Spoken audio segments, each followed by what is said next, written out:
আমি সরাসরি চলে যাব হিন্দোলতে, আমাদের প্রতিনিধি রয়েছেন। হিন্দোল, এই মুহূর্তের পরিস্থিতি কি? কিছুক্ষণ আগে পর্যন্ত এই যে রাত দখল মঞ্চের যারা সদস্যরা ছিলেন তাদের সঙ্গে বিজেপির একেবারে ধুন্ধুমার পরিস্থিতি তৈরি হলো, একেবারে প্রকাশ্যে সংঘর্ষে তারা জড়িয়ে পড়লেন। অন্যদিকে এই যে ফ্যাক্ট ফাইন্ডিং টিম তারা ভেতরে গিয়েছেন, কি অবস্থা এখন কসবার ল কলেজের সামনে? দেখো একেবারে ধুমধুমার উত্তপ্ত পরিস্থিতি যে সাউথ কলকাতা ল কলেজের সামনে। আমরা কথা বলে নেবো বিজেপির একজনের সাথে। এই যে উত্তেজনার পরিস্থিতি কি কারণ? हम लोग शांति से यहाँ पे अपना आंदोलन कर रहे थे, हमारे आए थे देखने के लिए। वो लोग आके बैनर फेस्टून, सीपीएम वाले लोग को परमिशन मिल गया, क्यों बीजेपी वाले लोग को परमिशन नहीं मिल सकता है? वो लोग माइक बैनर फेस्टून लगा के उन लोग पूरा प्रतिवाद कर रहे हैं।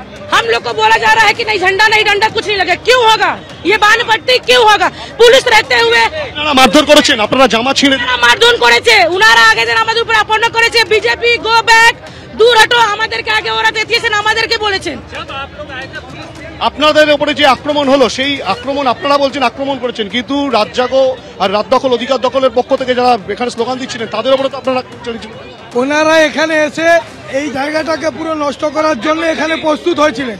ওনাদেরকে এখানে পাঠানো হয়েছে, যে জন্য যেহেতু আমাদের ফ্যাক্ট ফাইন্ডিং টিম যেটা সেন্ট্রাল থেকে এসছে, ওনারা এসছেন এখানে সমীক্ষা করতে, ওনারা এসছেন এখানে দেখতে।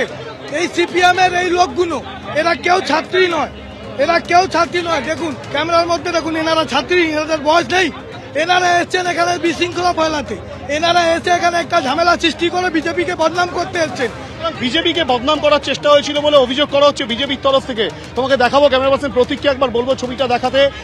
সাউথ কলকাতা ল কলেজের সামনে বিশাল সংখ্যক পুলিশ র্যাব মোতায়েন রয়েছে। ইতিমধ্যেই 5 সদস্যের একটা টিম, যে ফ্যাক্ট ফাইন্ডিং টিম এসেছে সেই টিমকে কিন্তু ইতিমধ্যেই ল কলেজে প্রবেশ করতে দেওয়া হয়েছে এবং পুলিশের একটাই শর্ত যে প্লেস অফ অকারেন্সে কিন্তু তারা কোনো রকম ভাবে যেতে পারবে না বা পুলিশ অনুমতি দেবে না, শুধুমাত্র আলোচনার জন্য। কেন্দ্রের ফ্যাক্ট ফাইন্ডিং মিশন এসছে, কেন্দ্রের ফ্যাক্ট ফাইন্ডিং মিশন এসছে। যারা আরজি কর কেস ডুবিয়েছে, যারা নিজের দলের চন্দন দাস খুন হয়েছে, যারা নিজের দলের তামান্না খাতুন খুন হয়েছে, তারা এখানে এসে same party, ruling party Trinamool কংগ্রেসের দালালি করতে এসছে, বিজেপিকে গালাগাল দিচ্ছে। এখানে রুলিং পার্টিকে, বিজেপি না তৃণমূল?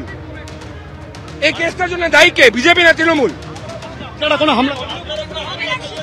হ্যাঁ, আমরা কোনো হামলা চালানোর ব্যাপার না, কোন এইসব বাজে কথা। ওরা সবসময় তৃণমূলকে বাঁচানোর জন্য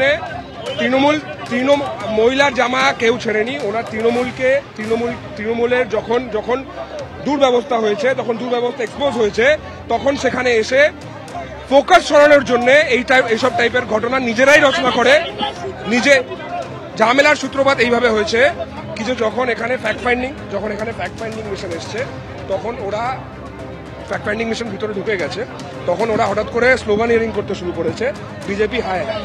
তো ন্যাচারালি সেটা শুনে বিজেপির লোকেরাও খেপে গেছে, ঠিক আছে? তো বিজেপির লোকেরা স্লোগান করতে গেছিল সেখানে। আমরা প্রথম কথা হচ্ছে, আমরা এখানে কোনো উত্তপ্ত করতে আসিনি, আমরা এখানে কোনো প্রতিবাদ মিছিলও করতে আসিনি, আমরা এখানে কোনো প্রতিবাদও করতে আসিনি।